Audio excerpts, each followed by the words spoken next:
Hello students, today we are going to talk about vapor pressure of liquid solutions and a new law called Raoult's law. Liquid solutions are the solutions in which the solvent is liquid.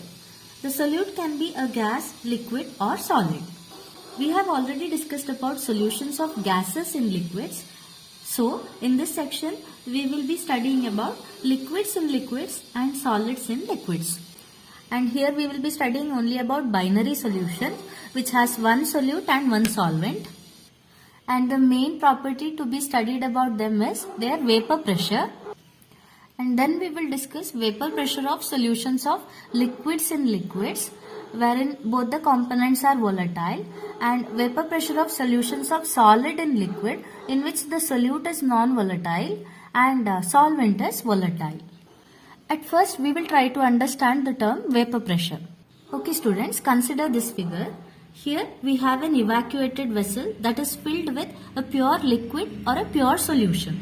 And this vessel is kept in a thermostat to maintain a particular temperature. And this evacuated vessel is also connected to a manometer to measure the pressure. Initially, the amount of vapor in the space present above the liquid keeps on increasing. The amount of vapor keeps on increasing. How can we know that? At that time, the pressure also increases here. And after some time, ultimately, it becomes constant.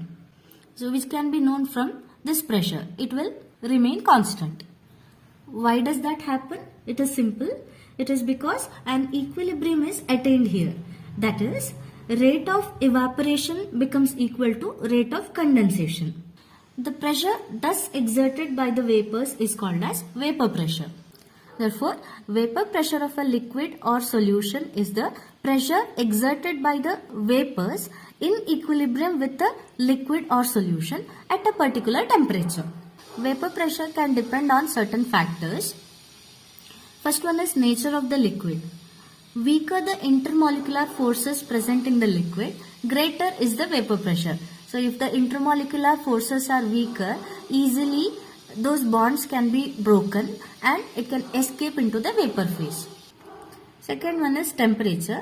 Higher the temperature, greater is the vapor pressure. When the temperature is higher, the bonds could be broken easily and the molecules can escape into vapor phase. That's why greater would be the vapor pressure.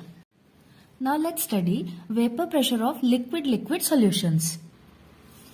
Consider a binary solution of two volatile liquids denoted as 1 and 2 taken in a closed vessel like this. Since both the components are volatile, both of them will evaporate like this.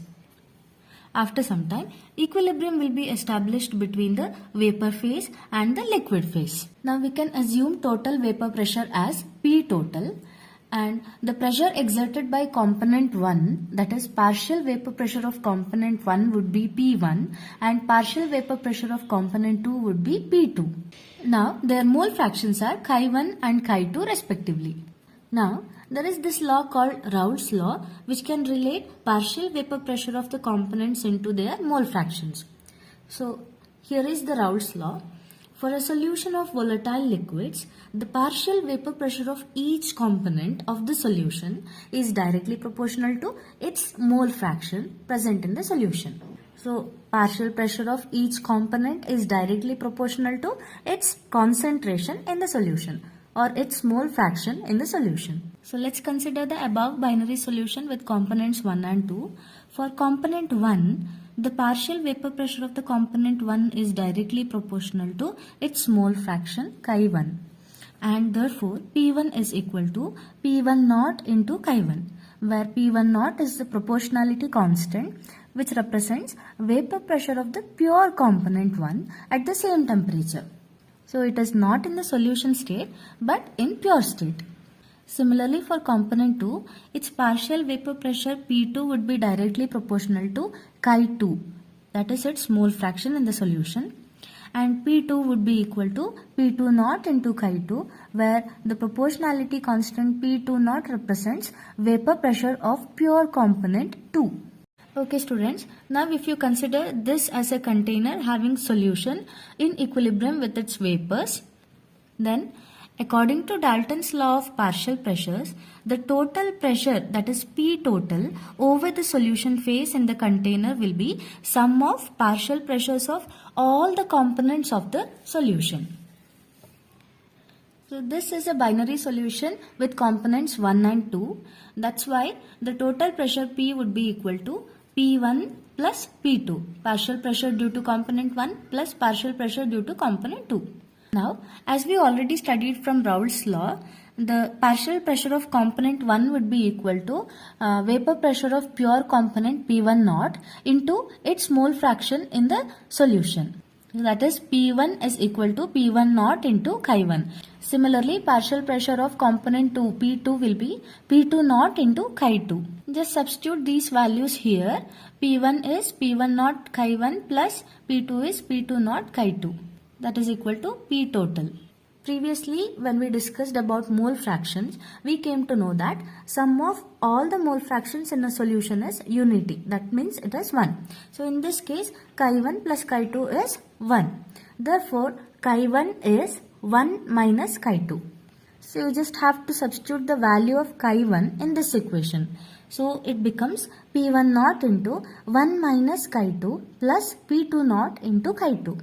Now just multiply P1 naught minus P1 naught chi2 plus P2 naught chi2. Okay, now you have to take plus chi2 outside. So it becomes P1 naught plus chi2 of P2 naught minus P1 naught. I hope it is clear to you.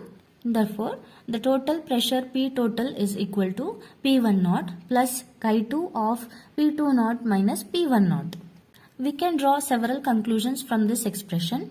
As it is clear from the above expression, the mole fraction of only the second component is used here. That means the total vapor pressure P total over the solution can be related to the mole fraction of any one component. In this case, component 2 is used. Then, total vapor pressure over the solution varies linearly with the mole fraction of the component 2. That means, as the mole fraction of component 2 increases, total vapor pressure over the solution also increases. Then, depending upon the vapor pressure of the pure components, total vapor pressure over the solution may increase or decrease with increase in the mole fraction of component 1. So, you will understand it with a graph, okay? Here is a plot of vapor pressure versus mole fraction for a solution at constant temperature. Let's analyze this graph little by little.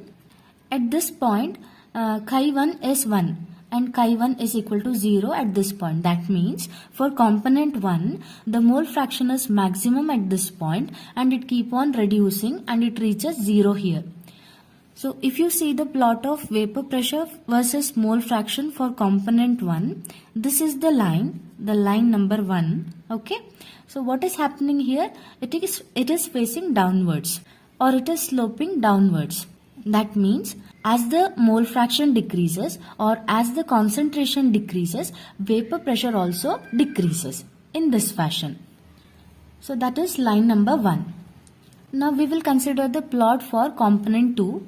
So at this point, the mole fraction of component 2 is 0, concentration is 0, and as we move from left to right, the concentration of component 2 increases and it reaches maximum here. So chi2 0 till chi2 equal to 1. So if we plot the graph of vapor pressure versus mole fraction for component 2, then we get a line which looks like this. So the second line. So what is happening here? As the concentration increases, the vapor pressure line is sloping upwards. That means as mole fraction increases, vapor pressure also increases. Now here we have the line for solution. So these two are the lines for pure components and this is the line for solution containing component 1 and component 2. This plot is also found to be linear only. Here the minimum value of P total is P1 naught and maximum value of P total is P2 naught. Here we are just assuming that component 1 is less volatile than component 2. Vapor pressure of pure component 1 is lesser than vapor pressure of pure component 2. That's why the line is sloping slightly upwards towards component 2. So if we had a solution with component 1 more volatile than component 2, then in that case P1 naught would be greater than P2 naught and the graph would be something like this. So P1 naught will have maximum value, P2 naught will have minimum value. That's why the third point, depending on the vapor pressure of the pure components, total vapor pressure of the solution may increase or decrease with the increase in the mole fraction of component 1. Now, the composition of vapor phase in equilibrium with the solution can be calculated from partial pressures of the two components in the vapor phase. Let's assume that mole fraction of component 1 in the vapor phase is Y1 and mole fraction of component 2 in the vapor phase is Y2. Now similar to the mole fraction formula we studied earlier, the mole fraction Y1 would be equal to partial pressure of component 1 divided by total vapor pressure. So P1 by P1 plus P2 and Y2 would be equal to P2 by P1 plus P2. So in this case Y1 becomes equal to P1 by P total and in this case Y2 is equal to P2 by P total. So this implies that P1 is equal to Y1 into P total and P2 is equal to Y2 into P total. Or in general we can write for a system with I number of components, Pi will be equal to Yi into P total. So this is the general form. I hope it is clear to you. There's a small topic here, Raoult's law as a special case of Henry's law. According to Raoult's law, vapor pressure of a volatile component in a given solution is given by Pi is equal to chi I into Pi naught. Now, for a solution of gas in liquid, the solute is so volatile that it exists as a gas. Now, we can give solubility of a gas in a liquid by Henry's law as we already studied.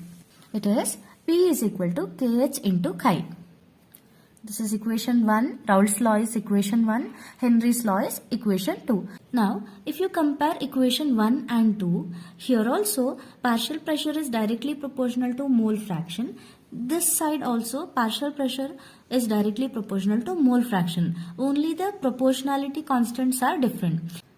In the first case, the proportionality constant is vapor pressure of pure component and in this case the proportionality constant is nothing but Henry's law constant. So partial pressure of the volatile component or the gas is directly proportional to its mole fraction in solution. So that is correct. Only the proportionality constant Kh differs from Pi naught. Therefore, we can say Raoult's law becomes a special case of Henry's law in which Kh becomes equal to P naught. So I hope it is clear to you. Till now we studied vapor pressure of liquid solutions. Now we will see vapor pressure of solutions of solids in liquids. For solutions of solids in liquids, the solute is always a solid that is considered to be non-volatile and the solvent is always a liquid. Example, sodium chloride dissolved in water, iodine dissolved in carbon disulfide, etc. Now we will see what will happen to vapor pressure of a liquid solvent when non-volatile solute is added to it. Effect of adding a non-volatile solute on vapor pressure of a liquid solvent. Okay students, consider these two pictures. In the first figure, we have a container filled with pure solvent and some of the solvent molecules have evaporated like this. And here on the liquid surface, we only have pure solvent molecules. In this case, the beaker is filled with solvent plus non-volatile solute. So in addition to solvent molecules, we also have some solute molecules here. So some of the solute particles occupy the position of the solvent molecules on the liquid surface. So in addition to solvent molecules, we also have some solute particles in between. That will reduce the escaping tendency of the solvent molecules into the vapor phase. As it is evident from the picture, in this case when there is only pure solvent, more number of solvent molecules are present above the liquid, but in this case after adding the solute, there are less number of solvent molecules present. Therefore here vapor pressure of the solvent reduces. Now, the decrease in the vapor pressure of the solvent depends on the quantity of non-volatile solute present in the solution. It just depends on the number of particles, not on the nature of the solute. See, for example, decreasing the vapor pressure of water produced by adding 1 mole of sucrose to 1 kg of water is nearly similar to that produced by adding 1 mole of urea to same quantity of water at the same temperature. That means what? The decrease in the vapor pressure depends only on the quantity of the substance added, and it doesn't depend on the nature of the substance. So again, according to Raoult's law, for any solution, the partial vapor pressure of each volatile component in the solution is directly proportional to its mole fraction. Consider a binary solution. Here, the solvent is denoted by 1 and solute is denoted by 2. When the solute is non-volatile, only the solvent molecules are present in the vapor phase, and that's why only the solvent molecules will be contributing to the vapor pressure, not solute molecules. Let P1 be the vapor pressure of solvent and Chi1 be the mole fraction of the solvent. Vapor pressure of the pure solvent is found to be P1 naught. Now, according to Raoult's law, P1 is directly proportional to Chi1, which implies P1 is equal to Chi1 into P1 naught, where P1 naught is the proportionality constant and it represents vapor pressure of pure solvent. Now, a graph of vapor pressure versus mole fraction of the solvent is also found to be linear. That means as mole fraction of the solvent increases, vapor pressure also increases. As it is clear from the graph, vapor pressure is maximum for pure solvent. So that was about vapor pressure of liquid solutions and Raoult's law. Under that, we saw vapor pressure of liquid solutions and vapor pressure of solid in liquid solutions. I hope it is clear to you.